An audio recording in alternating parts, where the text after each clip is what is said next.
அனைவருக்கும் வணக்கம். Welcome to Abee's recipe. இன்றைக்கி வந்து சூப்பரான ஒரு சூப் தான் பார்க்க போகிறோம் குழந்தைங்களுக்கு. அதுக்கு இன்றைக்கி ஒரு 1/4 கப்பு வந்து கேரட் எடுத்திருக்கேன். அது நல்லா குட்டி குட்டியாக கட் பண்ணி வச்சுருக்கேன்.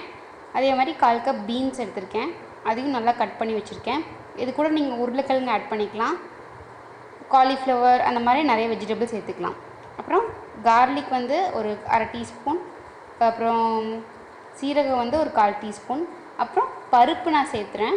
இதில் நான் கார்ன்ஃப்ளவர் மாவு சேர்த்துறதில்ல. ஒரு 7-8லேருந்து ஒரு 9 பருப்பு யூஸ் பண்ணால் போதும். சிறு பருப்பு இல்லைன்னா வந்துட்டு துவரம் பருப்பு எது வேணாலும் நீங்கள் ஆட் பண்ணிக்கலாம். கூட தேவையான அளவு தண்ணி ஊற்றிக்கிறேன். இதை நல்லா வந்து கொதிக்க விடணும். அதே மாதிரி காய்கறியும் நல்லா வேகணும். இந்த தண்ணி வந்து பாதிக்கு வரணும், அது வரைக்கும் நல்லா வந்துட்டு வேக விடுங்க. ரொம்ப ரொம்ப ஒரு ஹெல்த்தியான சூப் இது. பார்த்திங்கன்னா இப்போ நல்லா காய்கறியெலாம் நல்லா வெந்துருச்சு. இந்த மாதிரி நீங்கள் லைட்டாக எடுத்துகிட்டு அமுத்தி பார்த்தாலே உங்களுக்கு தெரிஞ்சிடும். இப்போ நம்ம என்ன பண்ண போகிறோன்னா, கிளியர் சூப் வேணும்னா வெறும் அந்த காய்கறியை தனியாக செப்ரேட் பண்ணிவிட்டு அந்த தண்ணியை மட்டும் நீங்கள் கொடுக்கலாம். நான் எப்போவுமே அப்படி கொடுக்க மாட்டேன். பார்த்திங்கன்னா தனியாக அந்த காய்கறியை மட்டும் இந்த மாதிரி மிக்சர் ஜாரில் மாற்றி நல்லா அடிச்சுக்கோங்க. எல்லாமே எடுத்துருங்க, சீரகம் எல்லாமே எடுத்துருங்க, பார்த்தா அது கிளியராக இருக்கும். இது பார்த்திங்கன்னா நீங்கள் இது ஒரு 2 சங்கு கூட அந்த மாதிரி ஊற்றி விடலாம். சப்போஸ் திக்காக சில குழந்தைங்க வந்து விரும்ப மாட்டாங்க, அப்போ தண்ணி மாதிரினா தண்ணி மாதிரி நீங்கள் கொடுக்கலாம். இப்போ நான் என்ன பண்ணியிருக்கேன்னா, இதை நல்லா அரைச்சாச்சு. இதை வந்துட்டு நீங்கள் இந்த தண்ணியில் வந்து இப்போ சேர்த்துடலாம்.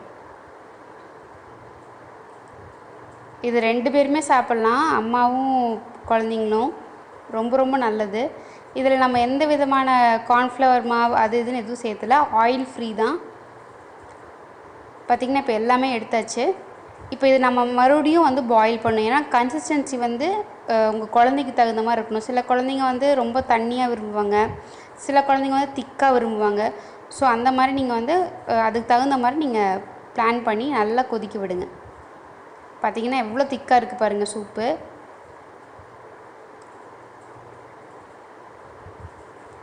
கார்ன்ஃப்ளவர் வந்து முடிஞ்ச அளவுக்கு கொஞ்ச நாளைக்கு சேர்த்தாமல் இருக்கிறது வந்து ரொம்ப ரொம்ப நல்லது குழந்தைங்களுக்கு. கொஞ்சமாக உங்கள் குழந்தைக்கு எடுத்து வச்சுட்டு நீங்கள் ஒரு டேபிள் ஸ்பூன் வேணால் கார்ன்ஃப்ளவர் மாவு தண்ணியில் நல்லா கரைச்சிட்டு இதில் கொதிக்க விட்டிங்கன்னா பெரியவங்களும் இதை வந்து நல்லா குடிக்கலாம். கடைசியாக உப்பு சேருங்க, அப்போ தான் வந்துட்டு கரெக்டாக இருக்கும். பார்த்திங்களா எவ்வளோ கன்சிஸ்டன்சி வந்து நல்லா இருக்குது அப்படின்னு சொல்லிட்டு. தேவையான அளவு உப்பு போட்டுக்கோங்க.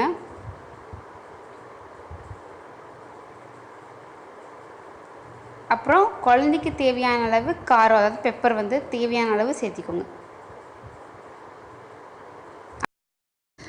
செஞ்சு பார்த்துட்டு கமெண்ட் சொல்லுங்கள். தேங்க்யூ.